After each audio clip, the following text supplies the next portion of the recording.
أعوذ بالله من الشيطان الرجيم بسم الله الرحمن الرحيم الحمد لله رب العالمين والصلاة والسلام على المبعوث رحمة للعالمين ونصلي عليه في الأولين وفي الآخرين وفي الملأ الأعلى يا رب العالمين. We always begin with praise and gratitude, and as we embark upon the most noble of journeys, a book that was meant to guide us and make us see clarity in our life and our purpose. This is definitely the best gathering anyone can make. We ask Allah subhanahu wa ta'ala to send His angels to envelop us with mercy and seeking forgiveness for us, inshallah. Who remembers where we left off last week? إِيَّاكَ نَعْبُدُ وَإِيَّاكَ نَسْتَعِينُ. The original, نَعْبُدُكَ وَنَسْتَعِينُكَ. That's the original way most people would talk Arabic. We worship you and we seek your assistance. The Holy Quran is teaching us from the get-go the emphasis of pure monotheism, at-tawheed, the emphasis of pure monotheism. So now we're going to get the answer to the most important prayer that we could get today. Surah Al-Fatiha gives birth to all of the meanings of the Quran. It gives birth to the nation of people who will fulfill the divine deputyship on earth, the Holy Quran. So we will begin today, inshallah, with the most important invocation.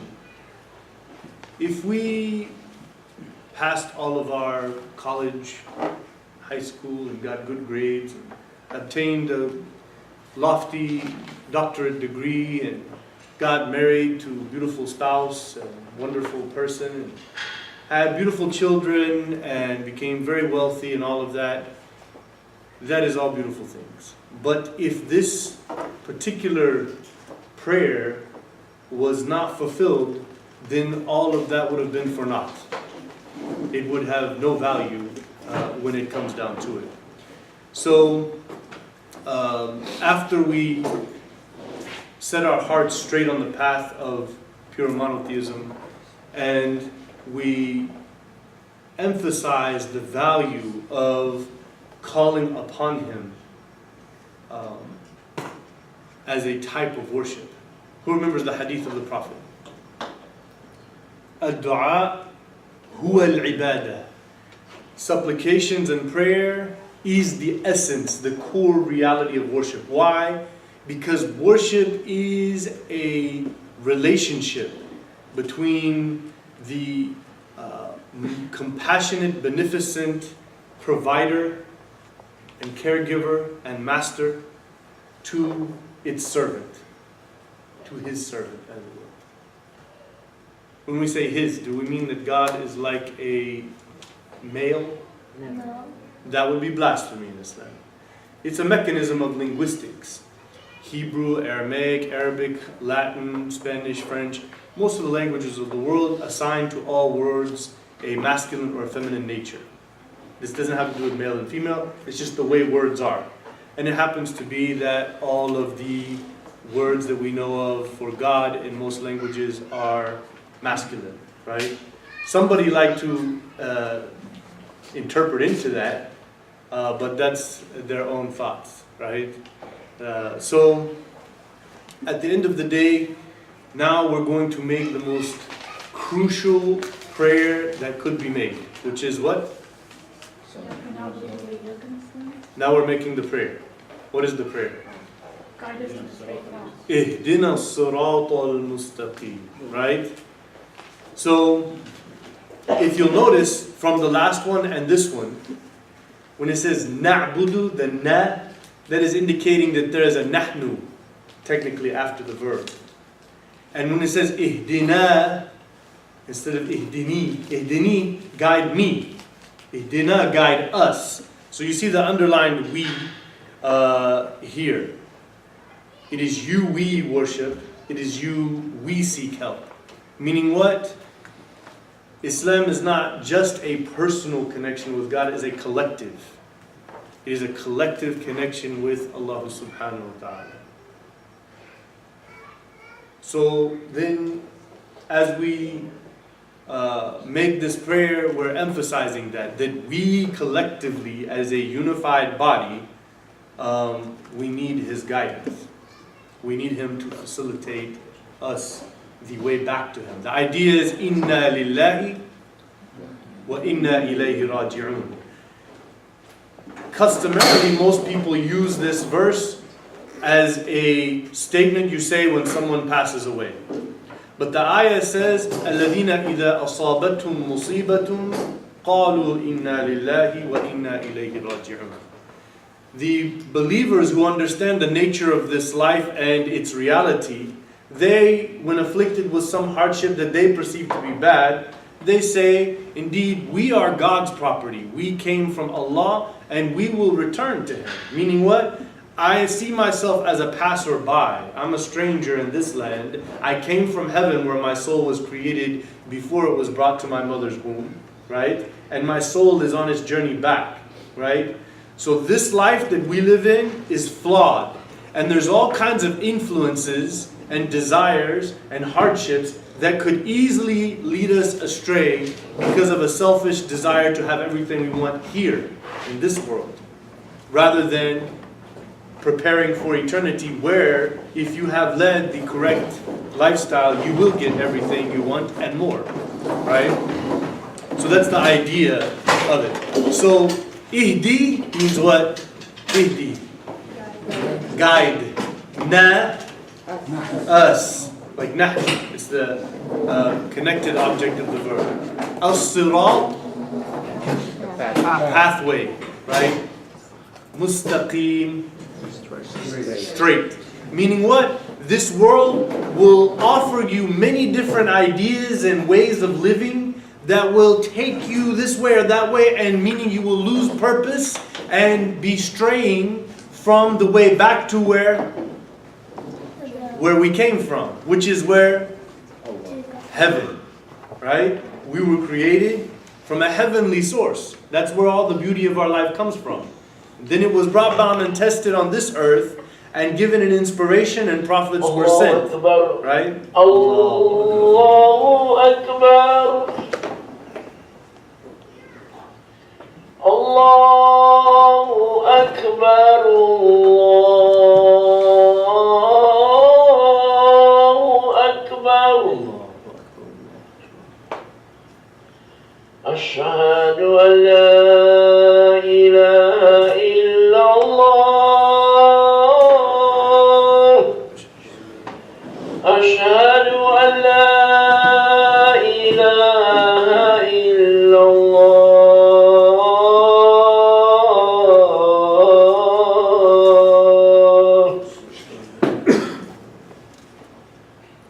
Ashhadu anna Muhammadan Rasulullah.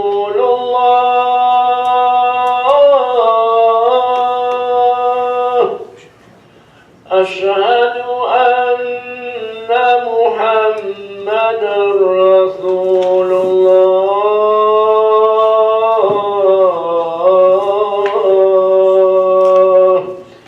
Hayya ala salah.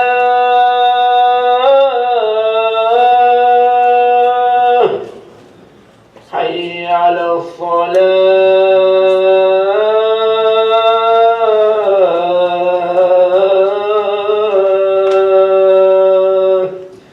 حي على الفلاح.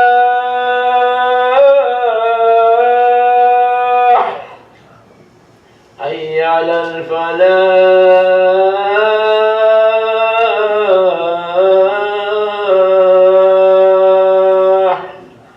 الله أكبر.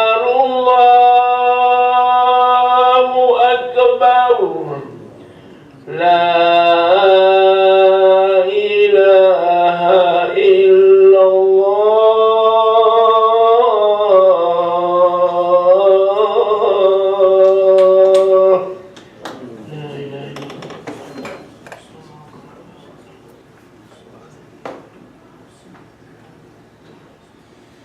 So as you see on the third point here, in this world we are somehow away from Him. right? And we're surrounded by influences every single day, right? So when we say ihdina as-sirat al-mustaqim, the scholar said there's two types of guidance here. One type of guidance is the guidance of irshad or bayan, clarity of what to do, right? But also involved in that is something called hidayatul tawfiq, which is the guidance of providence. Providence is the exact English word for the term tawfiq. A lot of people don't know that, but the word literally means divine support to facilitate you and make you what you need to be and to get you where you need to go. That's the literal meaning of the word providence. So when somebody says, oh, I'm saying tawfiq, there's no English word, send them to their dictionary, inshallah. Allama Adam al-asma'a kullaha. There will always be some way to express something in any language. So then it says, we are all in need of daily revival. Here's where the fundamental problem of secularism / arrogant religiosity comes, right?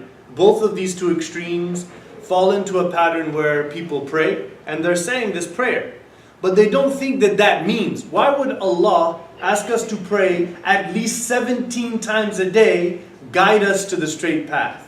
If we're ever supposed to think that everything's fine and we know all we need to know and we're doing everything right, why do we keep making this prayer over and over every day? By the command of whom? As the core teaching of which book? Allah, right? So we should never think that, alhamdulillah, whatever I learned about the Quran and however I'm living my life is enough and I'm fine, I can just, trust that everything's fine. We should always be reflecting and thinking there's something we need to learn, there's something we need to do to improve upon who we are. We need to learn from the Quran and improve our knowledge and understanding. We need to learn from the example of the Prophet ﷺ and his seerah and start to reflect on our lives daily, even hourly, about how we're living. That's what this ayah is telling us. If we leave the Surah Al-Fatiha and then we don't go reading the Quran and we don't start thinking and reflecting on our attitudes, our characters and our words, and we don't try to rectify them, then what kind of an empty prayer is this? You see? So inshallah we'll go pray Maghrib and then we'll come back in. The concept of being a worker, يعني العاملين عليها العاملون, the workers, الذين يعملون الصالحات, right? So giving money and self are equally part of the deal. وَجَاهَدُوا فِي سَبِيلِ اللَّهِ بِأَمْوَالِهِمْ وَأَنفُسِهِمْ, right? They struggled with their wealth and their selves for the sake of Allah. I think we're still missing a few sisters, is it? She's Oh, but I know that we're, what's her name? Nahid. I don't know, the lady here, she's kind of ill, so they've taken her out. I think she might want to go back. She's really not well enough. And yeah, we've been through this before. We've Yeah. So inshallah, may Allah guide us all. And so that's what that is. So if you have guidance from Islam and you're not paying attention to that, but you're hoping for providence, tawfiq, they go together.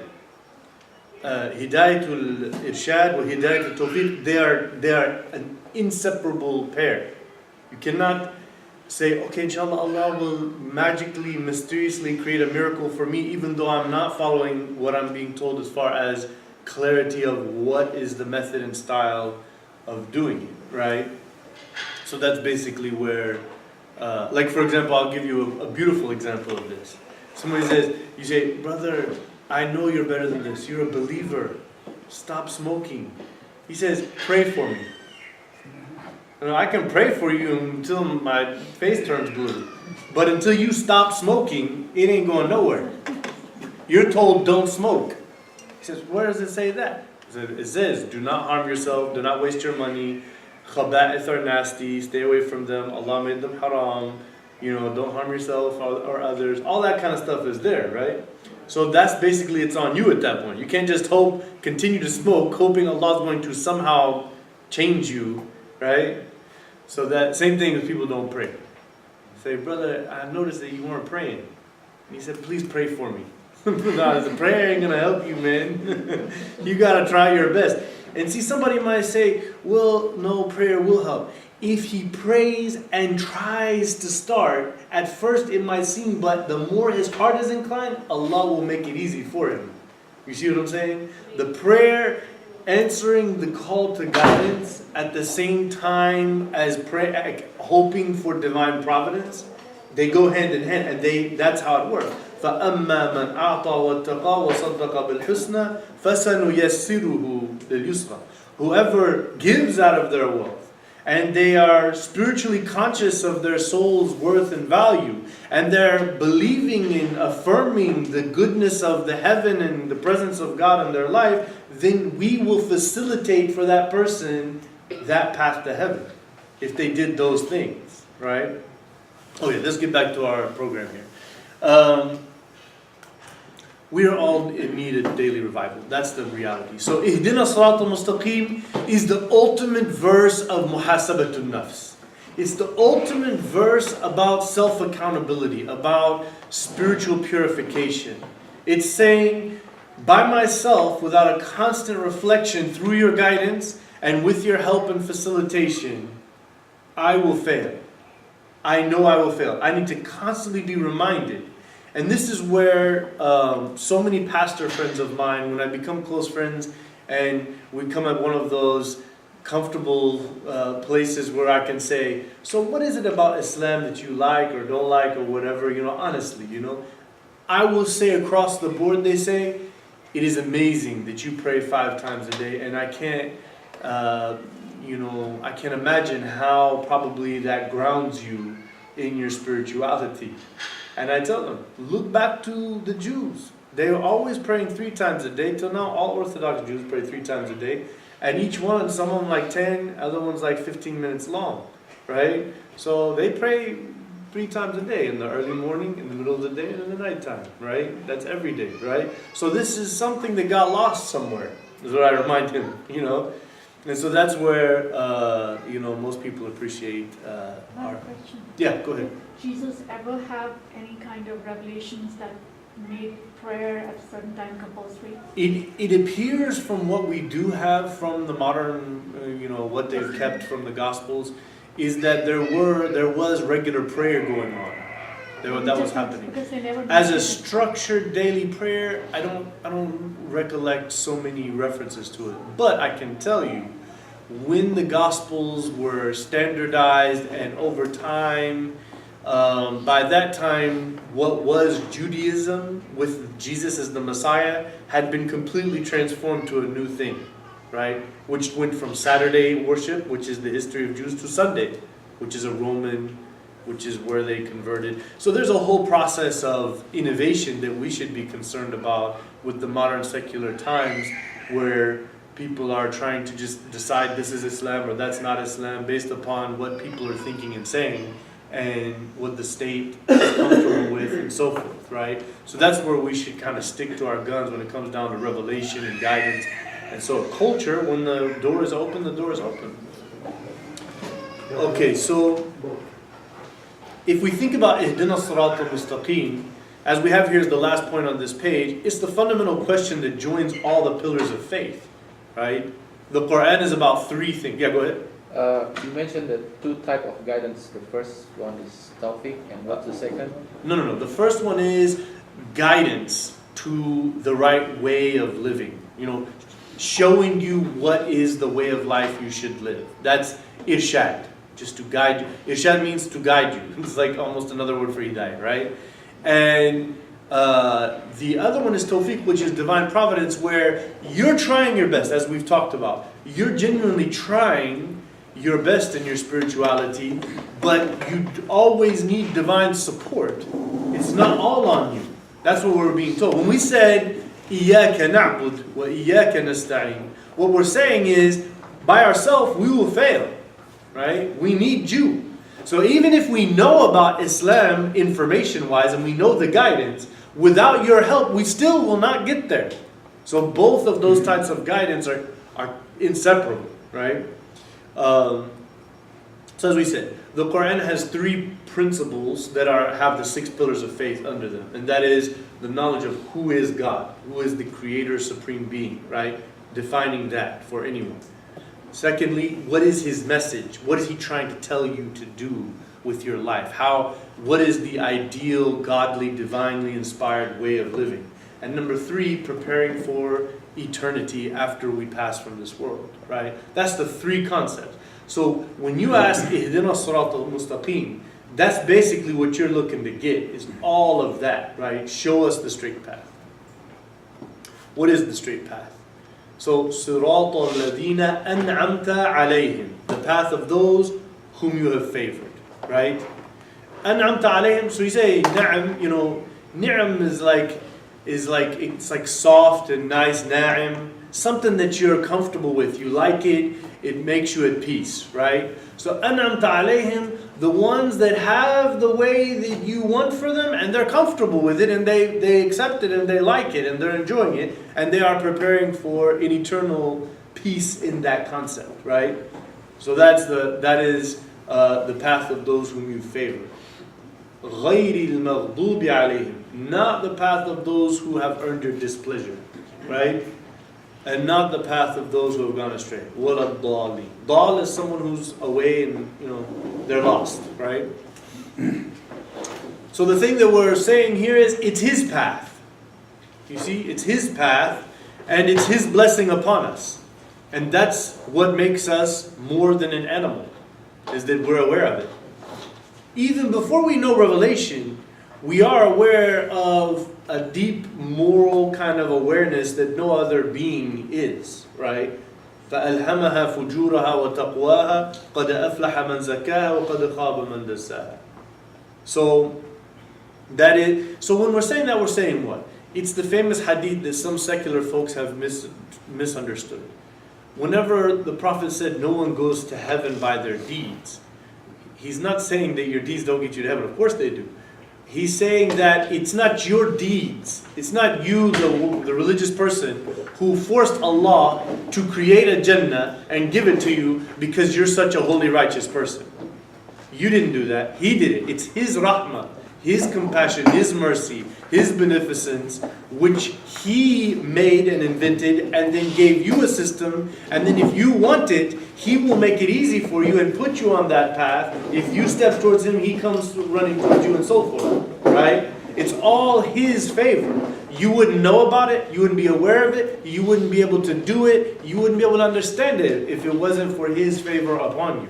You see, that's why I said, Sirat al-Ladina an'amta alayhim. It's your path. It's your blessing upon us. It's not me. Like, that's where religious arrogance becomes a flaw. When people want to own the truth of God, and this is in all religions, unfortunately, as we see with ISIS, we have it. Some people want to own the truth. It's us. We are the holders of the truth. They start to take a position of Allah, really, is what they're doing, right? Because they feel it's their path, right? And when in fact they're just a human like me or you interpreting the path and following some scholars who interpreted the path. You see? But some people want to say, I am on the true way of Islam and those are not because I think so. Who are you? It's not you. Say, Alhamdulillah, I feel Allah has blessed me with guidance and I feel blessed. Alhamdulillah. That's how you respond to somebody that, do you think you're on the right path? That's how you don't respond, yeah, I'm on the truth because I follow this sheikh and this madhab and we're right and you're wrong. That is not understanding Surah Al-Fatiha, that attitude. That person does not understand Surah Al-Fatiha, the basics, the very fundamental understanding. Okay? Now, who are the people أنعمت عليهم? It says in the Quran, مَن يُطْعِ اللَّهَ وَرَسُولَهُ فَأُولَٰئِكَ مَعَ الَّذِينَ أَنْعَمَ اللَّهُ عَلَيْهِم مِّنَ النَّبِيِّينَ وَالصِّدِّيقِينَ وَالشُّهَدَاءِ وَالصَّالِحِينَ. The Quran defines who are they, right? So if you want to know, do I have Allah's favor upon me? Right? If I'm trying to obey Him, which whoever claimed they are completely obeying Allah and His Messenger is a liar. Right? That's where we got to also stop. We're doing our best. Every one of us will fall short. And we're grateful for that which we have done and has been facilitated for us and we were guided to do it. Alhamdulillah alladhi hadana lihada wa ma kunna lanahtadiya lawla an hadana Allah. This ayah is very explanatory to this point. All praise and gratitude to the one who guided us to this path. and made it easy for us. And we would have never been guided if it wasn't for Him giving us that knowledge and bringing us into that light and helping us on that path. Without all of that, we are nothing but animals. You see what I'm saying? So What's we the are first blessed. chapter? Huh? What's the first and chapter? It's right here. 4. Oh, this one. 4 is Nisa. 69 means the ayah. So anytime you see that, that's the number of the chapter and that's the number of the verse. Yeah? You took a couple of, you gave us a list of people who are the Amtalayhim. Could you repeat that? You said something in Oh, okay, yeah, I'll send you, yeah. Because I sent you to the ayah, but I'll just give it to you very simply. The prophets, the deeply sincere people of truth, the martyrs, and the righteous. Those are the people. So how do you know? If your lifestyle is filled with a desire to know Allah and His will, reading the Quran, understanding its meanings, reflecting on your life, looking into the life of the Prophet ﷺ, reading hadith books, having hadith books at home, and reading about the seerah of the Prophet, looking how his life panned out, how he reacted, how his companions grew and developed, watching that and thinking about yourself and where you hang in the balance and trying to work, that's what obedience is. Some people want to narrow obedience down to simple outward things or certain things like this, and those are part of obedience, but those may probably not on the high priority list of it, and there's much deeper concepts of spirituality that should be coming up front. So here is what many of the scholars of tafsir have said about it. I'm sure you have all heard that there is an opinion about specifying who are maghdubi alayhim. The Jews. The Jews. And who are the ad-dallin, right? Christians who gone They are the Christians. This is a hadith that the majority of scholars said is authentic. Some scholars did actually criticize the chain of narration. But many prominent scholars said Hasan, and some said hadith, sahih. So it's pretty much an acceptable hadith, okay? But many of the scholars explained that is not meant to be specific. Of course, other people can be from those who have earned God's displeasure, and other people can be of those who are astray.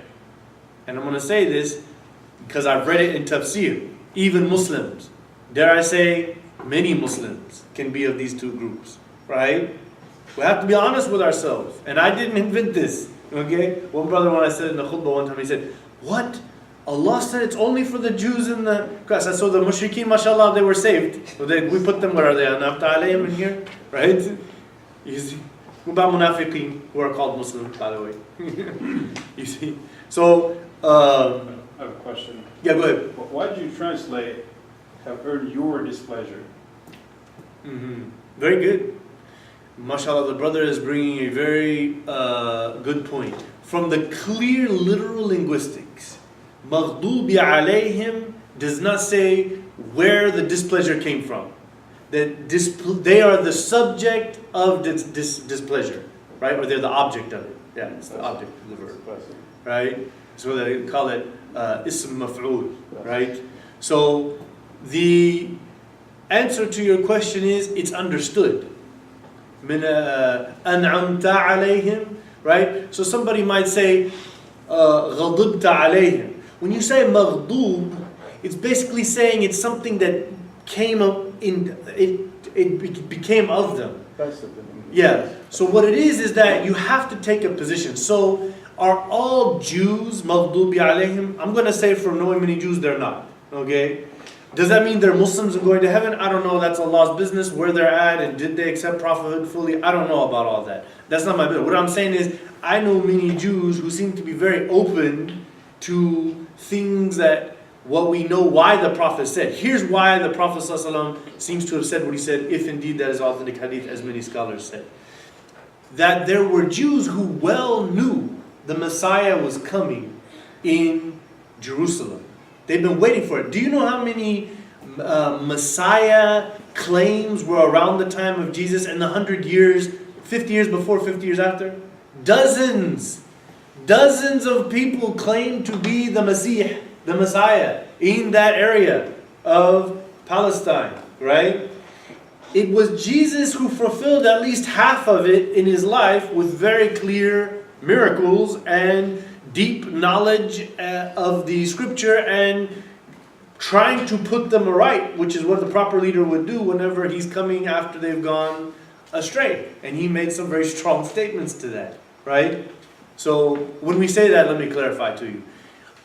The historical prophecy, and this is very important to understand when a Christian tries to proselytize you, right? When evangelicals come to you, there's a very simple, fundamental point that you can say in a couple of sentences that will put them in a position that they have to rethink their whole religion, to be honest with you. With all due respect, I have many devout Christian friends, some of the best people you'll ever meet, some of the most spiritually inclined people that I wish many of us Muslims would be on that level, right? But at the end of the day, the historical prophecy, which is a Jewish prophecy, an Israelite prophecy of the Messiah, was a great prophet with great support from God will come reestablish the kingdom of Israel, and he will lead the Jews into greatness, and the whole world will come into peace and comfort under him. That's the understanding. So as far as a great prophet with great miracles supported by God, we got that. As far as clarifying the misguidance, he tried to do that and they didn't take it so well, right? But as far as bringing the kingdom of Israel and leading all the world and Jews and all that and reestablishing that didn't happen. According to our scriptural hadith, it will happen at the end times. So we believe that concept of Messiah is fully captured in Jesus of Nazareth, peace be upon him. Right? The Christ, right? Now, obviously they're believing that their Messiah is God who became inside of a person, incarnated, and he was his own son, and then his purpose was to have himself sacrificed as a metaphorical lamb for all the sinners, as a perfect person to be sacrificed. Those two concepts, which are the two fundamental definitions of Christianity, never existed amongst any Jew in their whole history before. You see what I'm saying? So with this simple point right here, you can see where we went astray, right? It's absolutely, compared to Judaism, a cult that is separate completely. Whereas what we believe, Jesus was the Jewish Messiah who was a Jew and fulfilled and followed the law of Jews and taught the law of Jews, trying to reestablish it was God's will that he would bring him up and send him back towards the end time as a sign and a means for many people to come back to faith after they had lost it. Anyways, if we're going too far into that stuff, we want to try to catch our time limit here. So what is the problem here is that the Jews saw very clear miracles from Jesus, right? And Jesus was able to tell them as a young man, it says 12 years old is the first lifetime experience we have. And he's in the temple schooling the rabbis, right? And the rabbis at that point, you got to read Reza Aslan, his book, Zealot. If you haven't read it, read it. You will learn a lot. So at that time, rabbis were mostly Roman paid figures, and it was the whole thing had become like some pagan type thing at that point. You know, the things they were doing and the way they were acting. That's why Jesus picked up the tables and threw it. He was like, you guys are buying and selling in the holy temple of God like this is a marketplace. And you getting really rich and eating all the meat from the animals that these people are sacrificing. And everybody's thinking they're doing something holy here. What's going on? Right? Yeah. So they rejected him. And when Muhammad came, look at this point. Why were there 3 Jewish tribes in the city of Yathrib? According to them, according to their historical reference, they were there because they're waiting for the prophet. And this is the way they understood the prophecy, as is mentioned in Deuteronomy and is mentioned again by the Levites and the Sadducees and even John the Baptist himself in the New Testament in John chapter 1 verse 19, where the prophet is a prophecy that they're waiting for after the Messiah. Right? So they rejected him. And even one of their rabbis said, when he came to the prophet was so excited, take me to the rest of your rabbinical colleagues. He said, I don't think you understand what's going on here. And he's like, what do you mean? He was like, I've been sent by Allah, the Qibla is Jerusalem and everything, right? And he said, no, I've already tried to talk to them and they were harsh when I mentioned anything about before you came. And so I just stopped saying anything, right?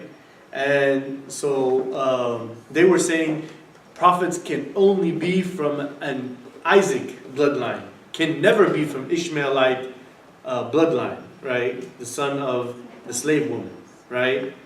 Yeah, go So ahead. Maghdubi alayhim, People who know the truth people and who should care. follow it and should be aware of it, and yet they openly, clearly go the opposite way for their own They desires. incur the wrath of God because they killed prophets like Jesus.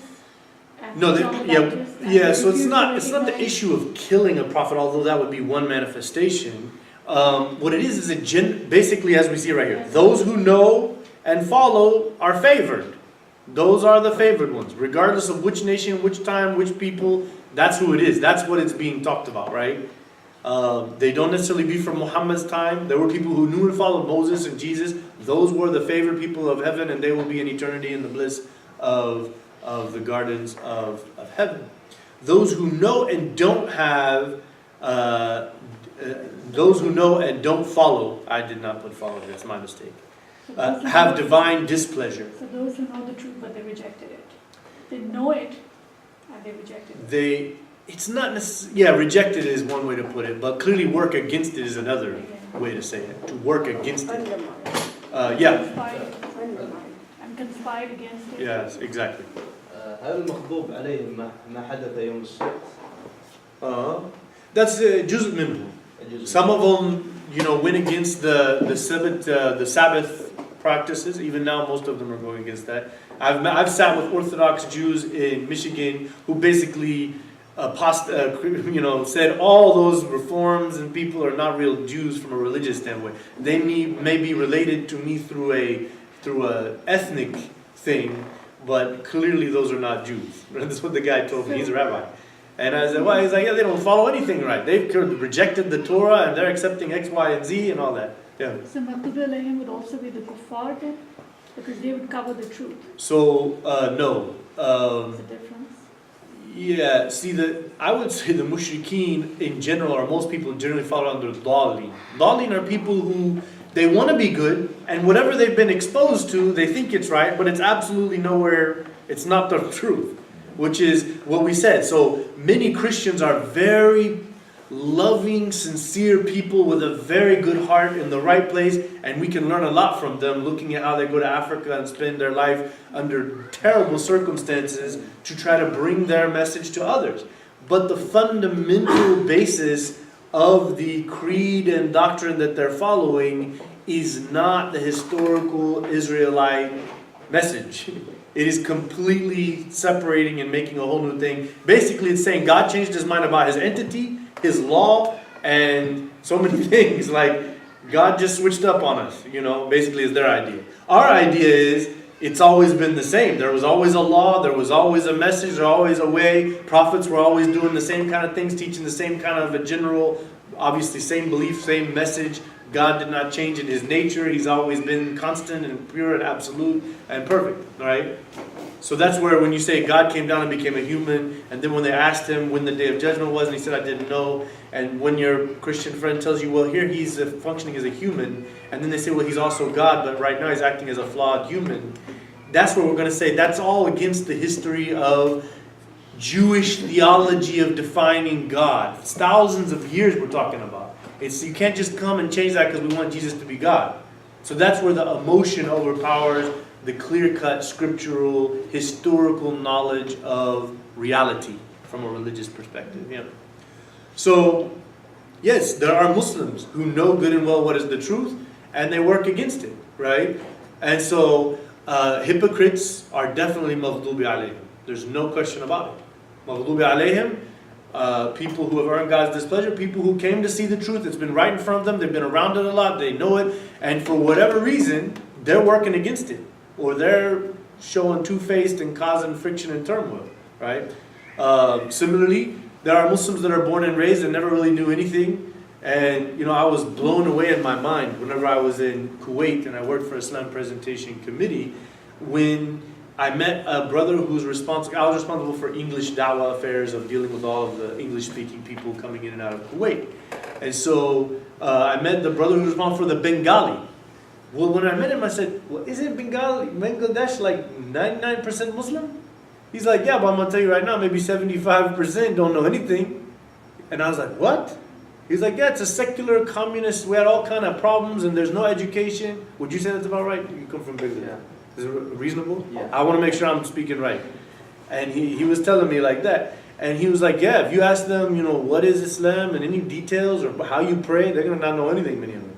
They have almost no I knowledge. think it's wrong. I come from there. Yeah. It's not really true. They know it, but they may not go deep in, like, we are attending a class, how many people are here? It's like that. So I met some of the guys that became Muslim. And they came there and the brother was translating for me, and they said things like, all I remember growing up was we have to go to some guy's grave and ask him for some stuff and, his blessings, or if we go to the Eid Salah, then, Allah will give us blessings, but daily Salah, he has absolutely no idea how to do it. And yeah, so I'm saying there were in Kuwait dozens of people who in their mind they're converting to Islam after it was clarified to them. So these would be dhalin. They're like, I'm Muslim, I believe in Allah, but they have no idea, they're not following anything near a healthy Islamic lifestyle. And that I would say a large part of the Muslim world is like that. Yeah. I have a question about, does Islam take the stance that anybody who gives it some thought must of necessity come to the conclusion that Islam is the correct religion and understand God is one and all of that? And if you think about it, then, and if you reject it, that means what? That means you knowingly rejected it? Excellent or question. that you did not, because people argue about it all the time from various angles, and they say they have come to the conclusion that this is not correct. So, Abu Hamid al-Ghazali in his book Ihya al-Din, he went into detail on this one. The sister's asking the question, where do we say someone truly understood the message and they're accountable for it? That's basically the question. And it goes back to the ayah, وَمَا كُنَّا مُعَذِّبِينَ حَتَّى نَبْعَثَ رَسُولًا. So in the tafsir of this ayah in Surah Al-Isra, which it's on like the second page of Surah Al-Isra, you're going to find that there are different scholarly interpretations as to what does it mean حَتَّى نَبْعَثَ رَسُولًا, right? Al-balagh, to give. Because when you say al-balagh, is different from i'lam. I'lam, to inform you. Balagh is to clarify. Balagha, eloquence, comes from the same thing. To pass it on and it gets fully up to that point. When you say bulughu shay, it came up to the full extent of the reality, right? From a linguistic concept. So it also goes back to human desire for power and control and reading that into religion. That is a reality across religions. People, they don't realize subconsciously that they have a narcissistic vibe in themselves. And they're looking into religion as, I own it, right? Or it's me, or whatever I heard from my family, it's us as a culture. It's who we are. And so instead of reflecting from a neutral, deep reflection standpoint, which the Quran calls us to, they're taking a very firm, strong stance on something that should be in the hands of whom? Allah subhanahu wa ta'ala. So here's how we would say this. Ahl al-Fatra, as is mentioned in the hadith of the Prophet, the people who are from a time or a place that they didn't really properly grasp it, is if someone became close friends with a Muslim, or they studied the course, they read through the whole Quran or lots of the Quran, and they read through the hadith of the Prophet ﷺ and his life story, and they became close to a Muslim and asked many questions and had many sincere conversations to understand Islam, and then they reject it, the hadith in Sahih Muslim tells us, whoever from the Christians and Jews and so forth came to know of me and openly rejected it, so that person's soul is in grave danger. But the vast majority of people, I would say, have not been through that, right? I would say even on earth today, that most people, their knowledge of Islam is a bunch of crazy people chopping folks' heads off, right? So, and blowing stuff up, right? So surely that is not Islam. We're all in agreement on that. So to say that those people should watch that bombing and say, wow, I should look into this religion of the explosions and death and mayhem and murder and chaos and backward societies of poverty and dictatorships, and I really should look into that, right? I would say it's a very unfair expectation. Now let's hear how I always do it. treat others how you want to be treated. The Prophet ﷺ said this in various hadiths in various ways, and it's in the Quran in general. Ihsan, right? So, right now, if you're born in Islam, right, think about why you're following Islam.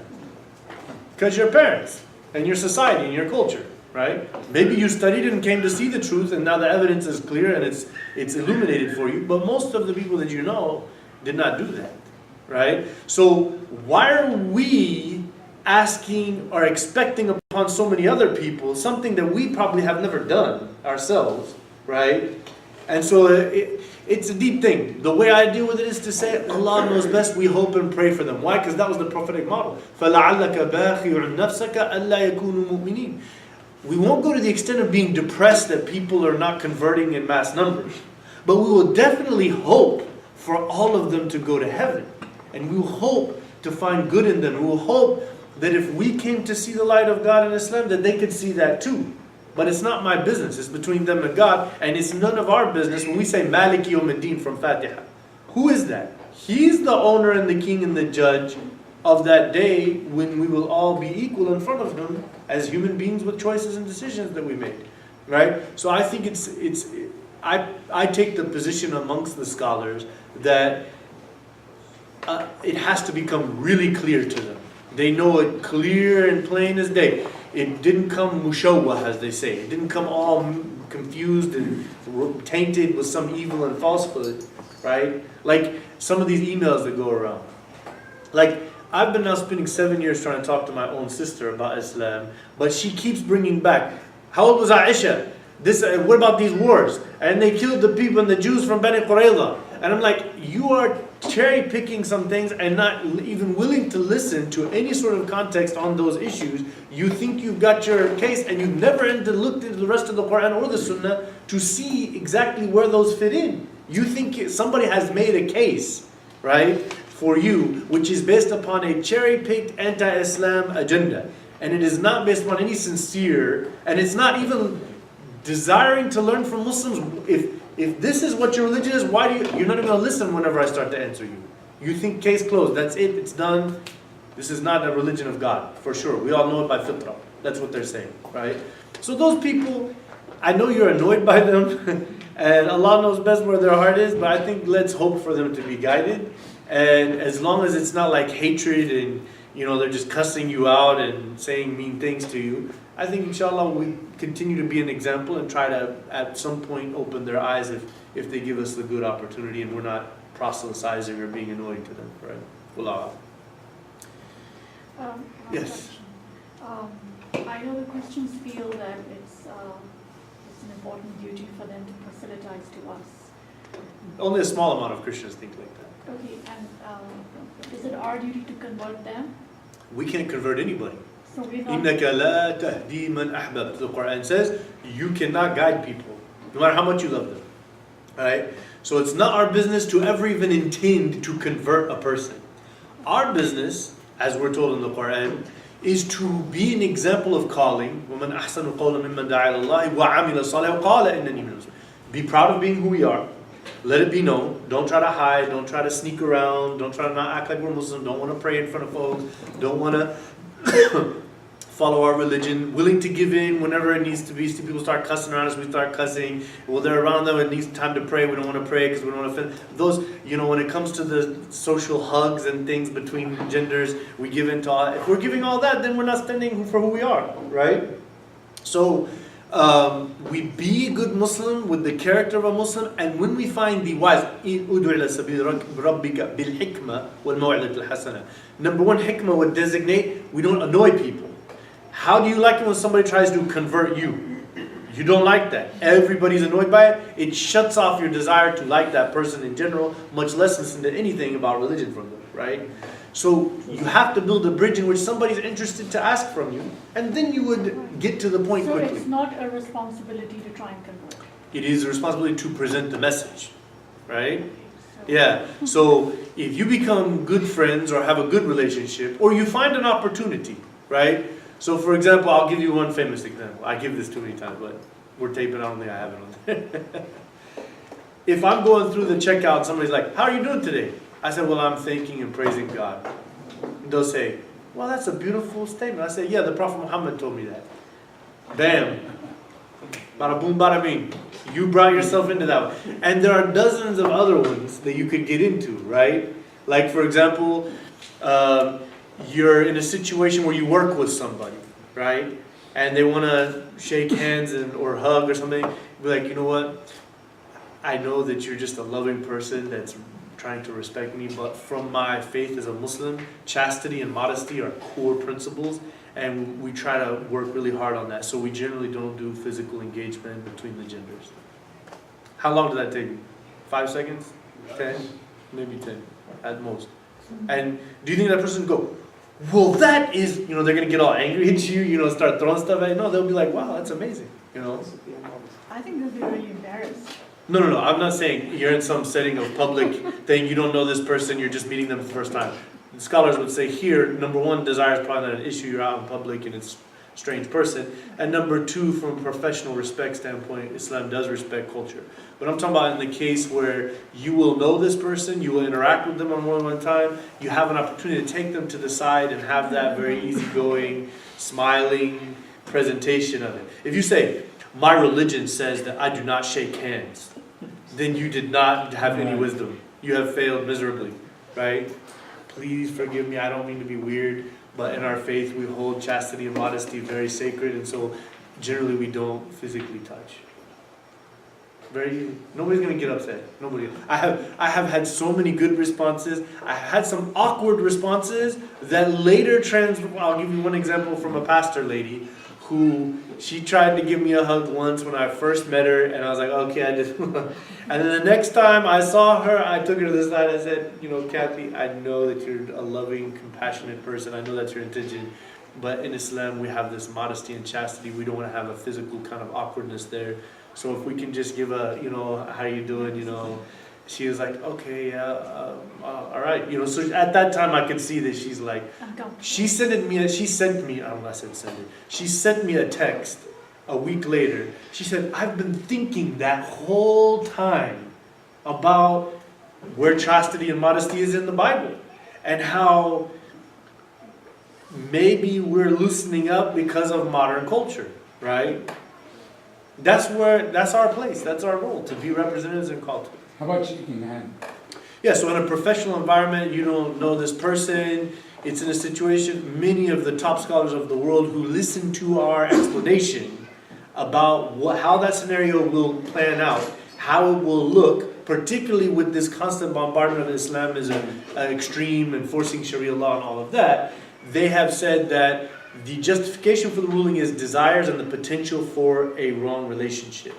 So if that's not there because it's a matter of culture, so in Arab culture they generally have not had it because of this. So if somebody puts their hand out, that's a very weird situation, even amongst Christian Arabs, to be honest with you.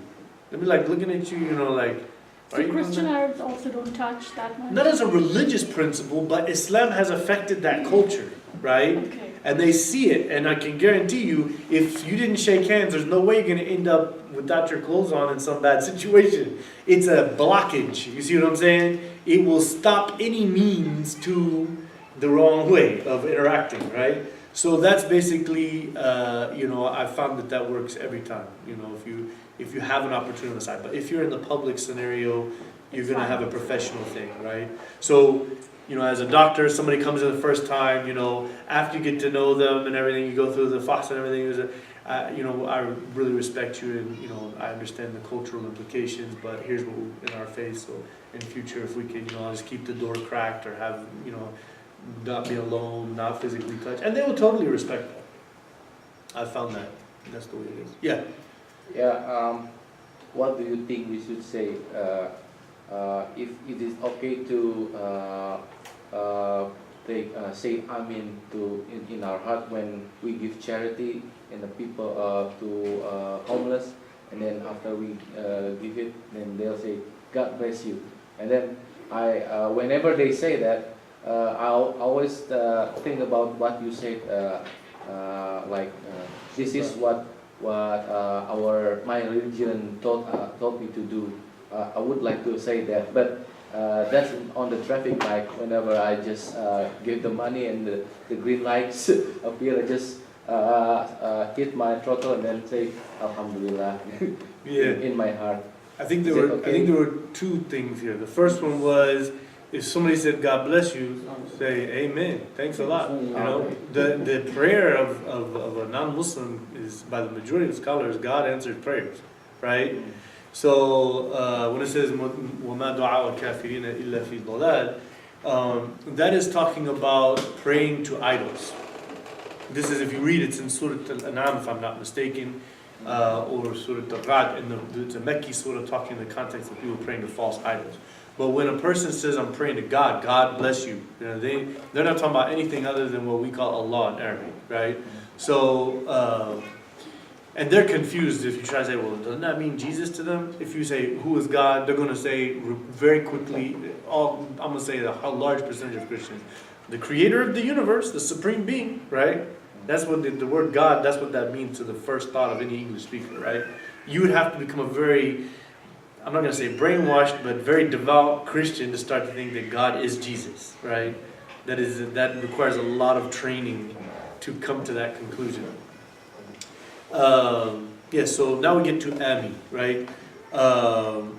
So in Hebrew, Amin is something they say at the end of the prayer. Amin, like that.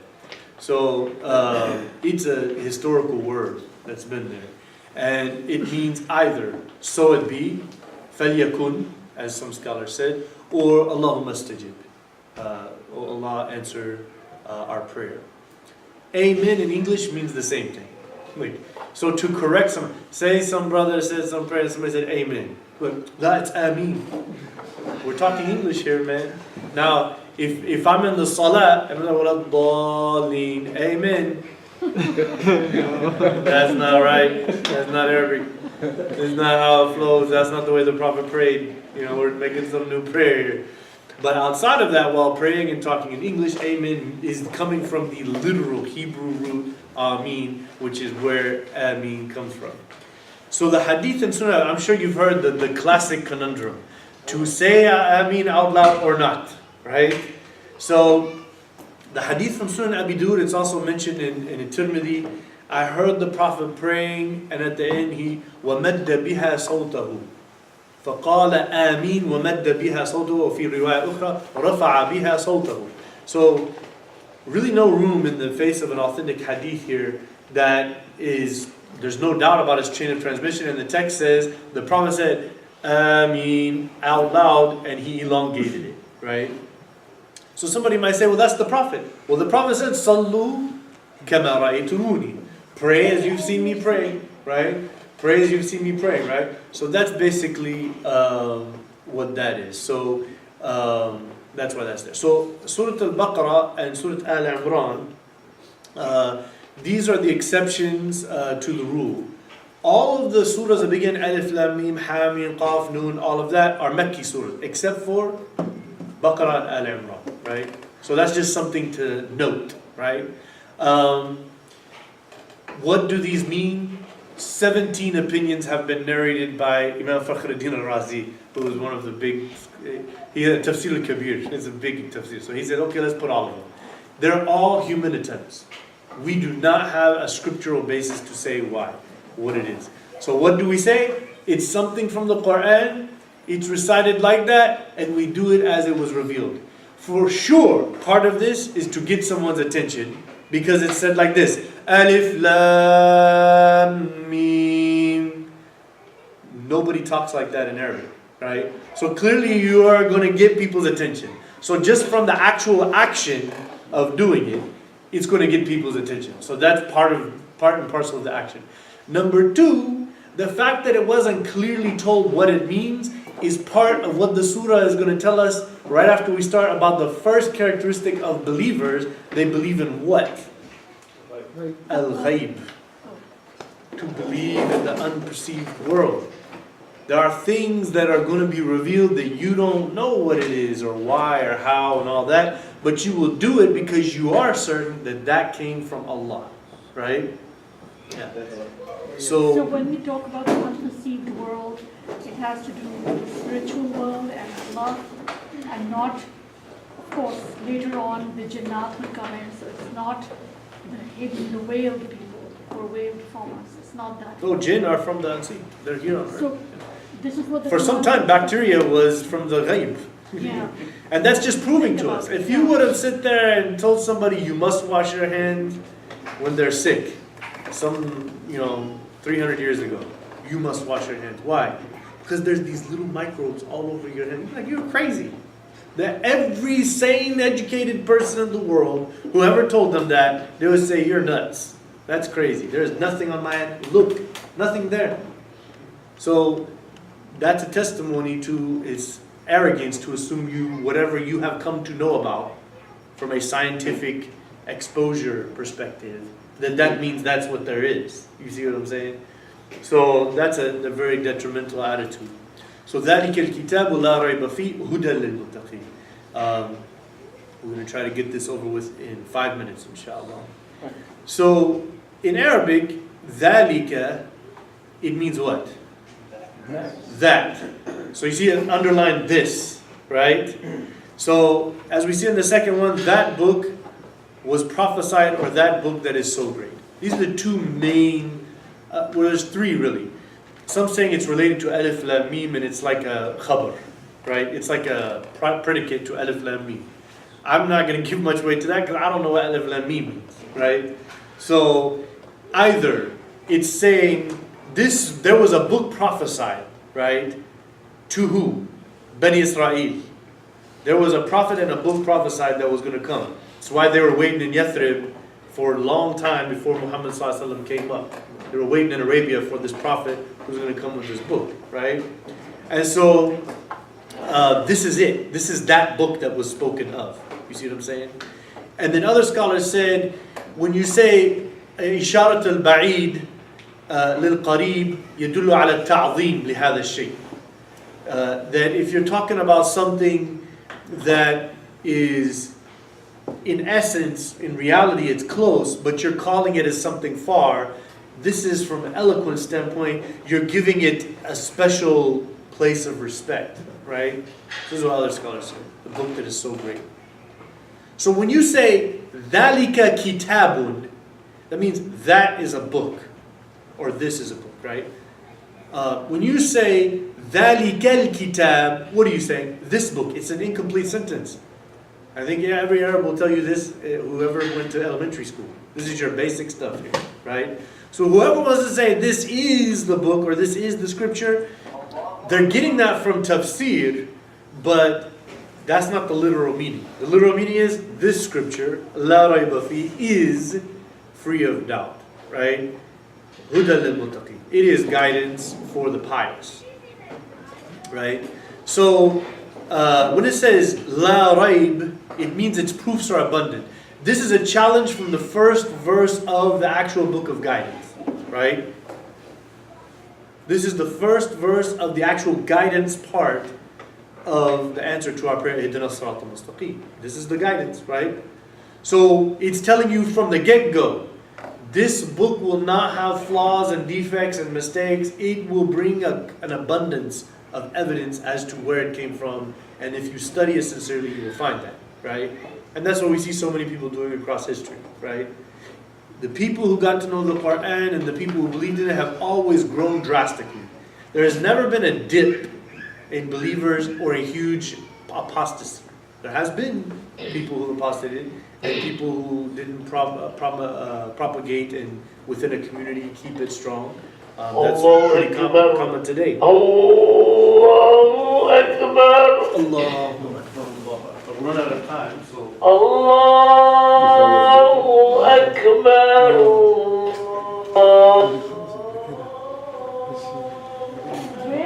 Which verse has the right part in it? We haven't got there yet. We haven't got there yet. That's the next verse. First, we're very beginning. So now when we read this, here's what we see, right?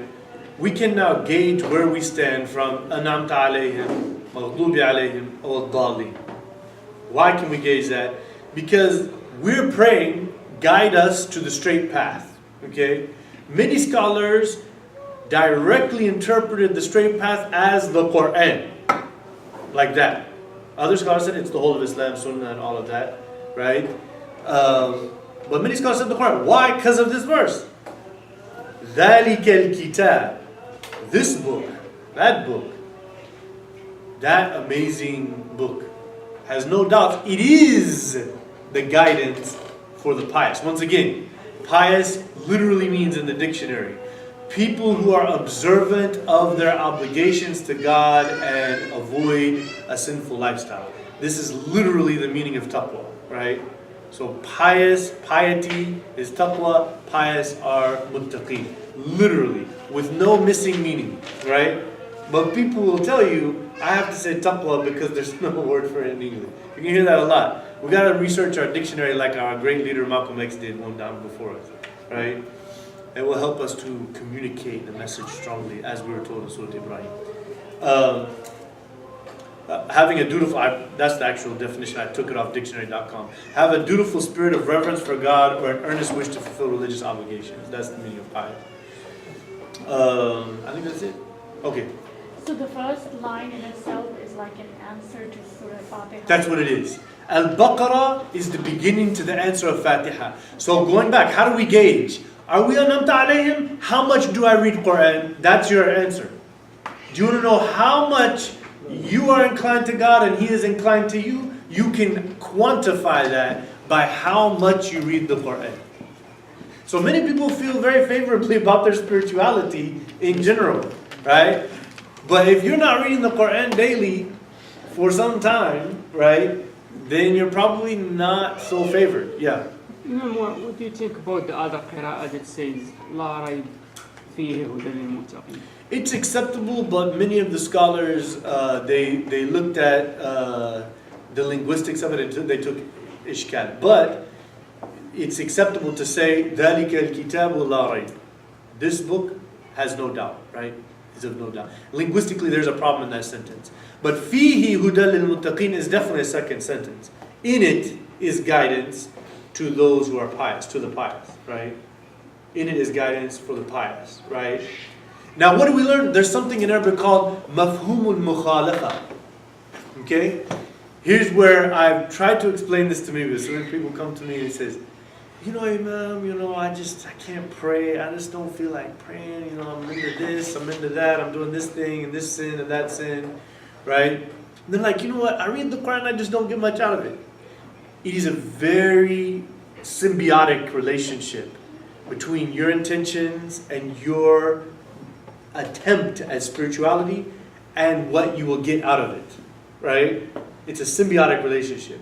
If you have no interest in living a pious lifestyle, you will not be enjoying the Quran when you read it.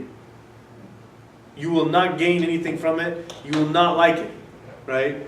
If you really want to live a pious life, you'll be reading the Quran, get sucked into it, and spend an hour there, right? Just thinking about it, reflecting on yourself and faith and spirituality and disbelief and what happened and how the prophets, what they went through, what I'm going through, the path to heaven and all that. It's going to be like very interesting and engaging, and you'll be guided and you'll feel a good relationship with it. If your heart is stuck in worldly interests and ego and selfishness and desires and all that, you're going to be like, man, it's boring, right? Because it goes hand in hand. If your heart's inclined to Allah, He will incline to you. He will open up the secrets of the book. Well, it's not secrets. The clarity of guidance, the straight path will be coming to you. It will be you. So it comes together with that.